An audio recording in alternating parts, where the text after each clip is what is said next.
passo a palavra ao doutor José Nabuco Galvão de Barros Filho, que falará pelo querelado. Excelentíssimo senhor presidente, desembargador Fernando Antônio Torres Garcia, excelentíssimo senhor relator, desembargador Xavier de Aquino, eminentes desembargadores, eminentes representantes da Procuradoria-Geral de Justiça, excelentíssimo senhor advogado Mário de Oliveira Filho, que ocupou agora a tribuna da acusação. O fato que se tem aqui, e a defesa procurará ser o mais objetivo possível, é saber se a expressão usada pelo promotor de justiça na audiência é suficiente para a configuração de um crime de injúria. Indiscutivelmente, a expressão é desrespeitosa, a expressão é descortês, a expressão é grosseira. Mas o que se tem é que há uma diferença grande em uma mera descortesia e um crime de injúria. O grande desafio que se tem nos crimes contra a honra é justamente o desafio de identificar o sentido empregado pelo autor do discurso. Isso se trata nada mais do que uma interpretação que deve ser feita não de forma arbitrária. Eu não posso simplesmente abrir o dicionário, pegar um dos sentidos da palavra usada e escolher aquele que me é mais conveniente, aquele que é mais grave, portanto, mais conveniente à acusação. Na queixa-crime, a acusação fez um esforço muito grande para convencer que a expressão moleque teria sido usado no sentido de canalha, de pessoa sem tino, ou seja, sobretudo de canalha. É verdade que os dicionários registram a palavra moleque nesse sentido, mas ele nem é o principal sentido, e mais do que isso, o que é fundamental é identificar no contexto qual foi o sentido empregado pelo autor do discurso. Se me permitirem, quando nós lemos a obra de José Lins do Rego, lá no Ciclo da Cana-de-Açúcar, eu vejo o moleque empregado num contexto completamente diferente. E ali, moleque é usado para fazer uma distinção do menino, que é aquele que mora na casa grande, e moleque o que mora na casa pobre, na casa dos colonos. Então é evidente que eu preciso, para ver se a expressão, o sentido da expressão, é analisar o contexto. O Ministério Público, no seu parecer, disse que havia equivocidade na expressão. Data vênia, na realidade, ela é unívoca. Ela é uma palavra polissêmica porque moleque tem vários sentidos do dicionário, como quase todas as palavras. Mas há univocidade no fato porque não há razão para se interpretar que ele tenha empregado no sentido de canalha. O fato é que havia ali um advogado combativo, que merece todo o respeito, que não foi respeitado devidamente pelo promotor. Mas isso não significa que o seu ato tenha configurado o crime de injúria. A injúria tem um status acima de um mero desrespeito. É disso que se trata. É essa a questão que é colocada aqui em juízo. Quando se diz que ela é uma expressão equívoca, na verdade, se está tirando a palavra do contexto. No contexto utilizado, repetindo, trata-se de um jovem advogado, é evidente que a expressão moleque se refere à sua idade, se refere a menino. É uma forma carinhosa de tratar alguém? É óbvio que não. A defesa não pode vir aqui e falar que essa é uma forma legítima de se tratar a outra parte.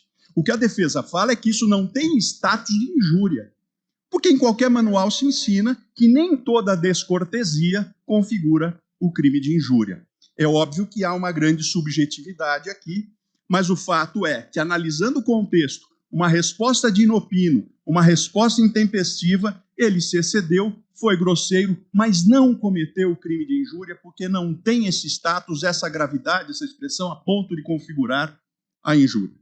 Por isso, analisando-se o contexto, analisando o sentido empregado pelo autor, é possível já, neste momento, se reconhecer a atipicidade da conduta, se reconhecer que o fato não se amolda ao artigo 140 do Código Penal e não configura o crime de injúria. O que temos aqui, na verdade, é uma descortesia que não configura o crime de injúria, portanto, é o momento para se aplicar o artigo 397, inciso 3 do Código de Processo Penal e absolver sumariamente o réu, porque o fato manifestamente não configura o crime de injúria. Não bastasse o aspecto objetivo, nós temos também um aspecto subjetivo.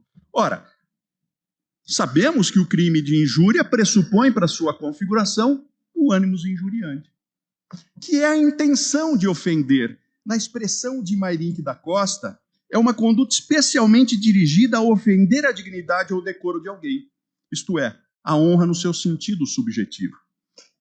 Esse ânimos injuriante não se vê presente em todo o ato grosseiro. Não há nada que indique que ele tivesse a intenção de aviltar o advogado, de ofender a sua honra subjetiva. Na realidade, ele usou, repito, uma expressão grosseira. Há diversas nuances na grosseria, há diversas tonalidades, e só as mais graves configuram o crime de injúria. Também por essa razão se impõe a absolvição sumária.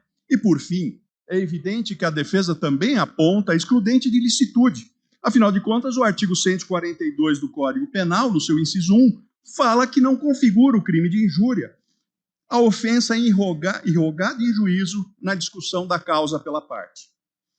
Esse caso é um caso em que aquele processo, melhor dizendo, o processo no qual ocorreu aquela audiência, era um caso gravíssimo.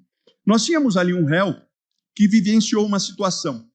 Ele praticou violência doméstica, ele havia sido contido pelos policiais, não havia sido algemado, e ele se livrou dos policiais, foi até a casa, entrou na casa, pegou uma faca para atacar a sua esposa, e foi contido e só depois foi contido pelos policiais. Portanto, estávamos diante de um caso gravíssimo e o promotor de justiça, naquele momento, demonstrava a repulsa pelo crime quando foi interrompido e, portanto, reagiu de forma intempestiva. Não é possível se afastar o nexo de causalidade. Ele expunha a sua repulsa pelo crime e foi interrompido. E aqui não está se afirmando que o advogado não tinha o direito de fazê-lo. O advogado tinha esse direito, mas, na verdade, quando a lei impõe a imunidade judiciária, do artigo 142, ela não faz outra coisa senão diminuir o seu próprio rigor, reconhecendo que as partes se envolvem humanamente nas causas e que podem, portanto, ter um pequeno descontrole e praticar algum ato de excesso. Portanto, ainda que a expressão fosse considerada injuriosa, seria de rigor o reconhecimento de que ele está protegido pela imunidade judiciária e, portanto, não cometeu crime. Os autores Márcio Bartoli e André Panzeri, em obra clássica, Código Penal e sua interpretação jurisprudencial, explicam de forma muito didática.